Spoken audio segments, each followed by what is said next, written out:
please, Mr Speaker. Good morning, Mr Speaker. And with permission, I'll answer question 1 and 5 together.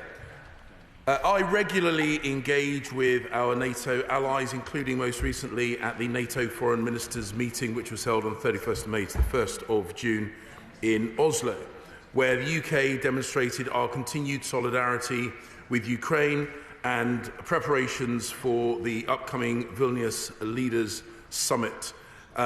We continue to hold NATO as the foundation stone of the Euro-Atlantic defence structure. Kevin Foster. Thank you, Mr Speaker. NATO's unity is its strength, bringing countries together to deter aggression and defend freedom, something welcoming Sweden into the alliance would enhance. When do you expect a unanimous decision in NATO to do just that? Mr Speaker, the UK has been a strong supporter of both Finland and Sweden's accession to NATO. I was very, very pleased that Finland joined us at the most recent Foreign Ministers meeting, and I will continue, the UK will continue to push for both Hungary and Turkey to ratify the accession of Sweden to NATO. Andrew Jones. Thank you, Mr Speaker.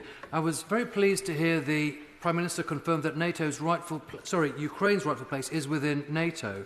So could my right honourable friend outline what steps he has taken to build that path towards their membership?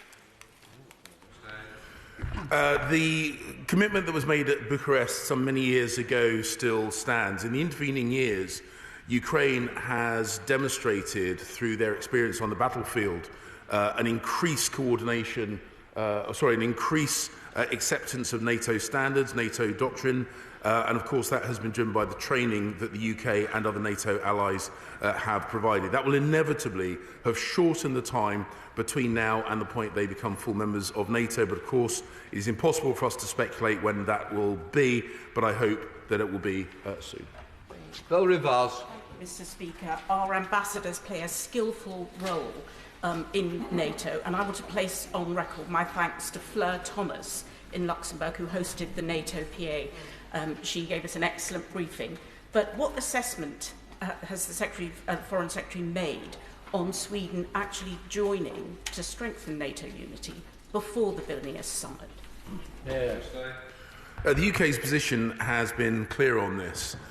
Sweden should join soon, and the desire that we have, which is shared by all allies with the exception of a couple, is that Sweden should be a full member by the time of the Vilnius summit. We aspire to have a flag-raising ceremony and then for Sweden to play a full part in those discussions at Vilnius, and that will continue to be the aim that we work towards.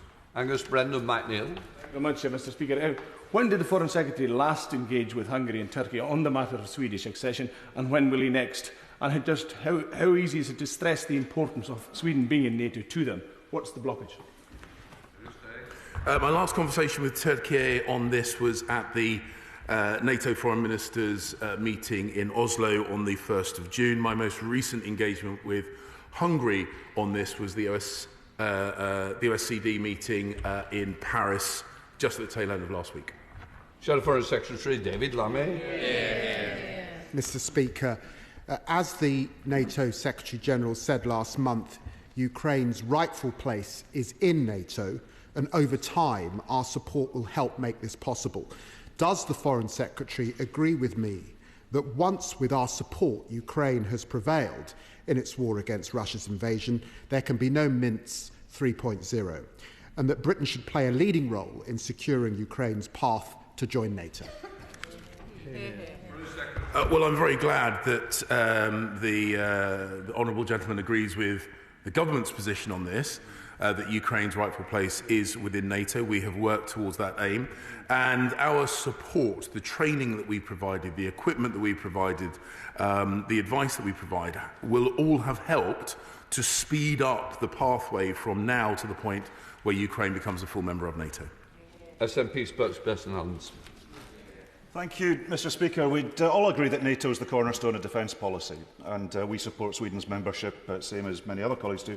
But the EU defence capacity is evolving at light speed because of events in Ukraine and events within the EU.